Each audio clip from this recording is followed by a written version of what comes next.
આઝાદી પછી છે ને ગાંધીજીએ બંદૂક અને ઝંડો લઈને આઝાદીને ઉજવવાની ના પાડેલી.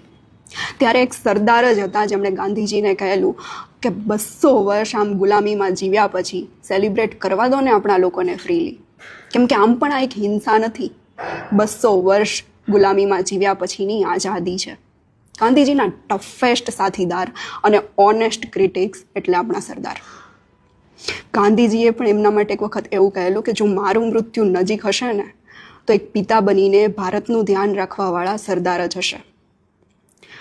અને આવી રીતે ઢગલો વખાણ સાંભળ્યા હોવા છતાંય ગાંધીજીનું આંધળું અનુકરણ ન કરનાર આપણા સરદાર હતા. લંડનની લેવિશ લાઈફ છોડીને ભારતની આઝાદી માટે જીવનાર આપણા સરદાર હતા.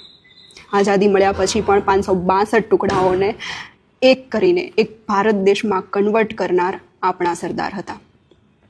એ હતા જેમના માટે માઉન્ટ બેટને પણ એવું કહેલું કે જો હું ભારત દેશમાં હાજર ન હોત ને તો એણે જુનાગઢ, હૈદરાબાદ અને કાશ્મીરને ભારત દેશમાં જોડી જ દીધા હોત.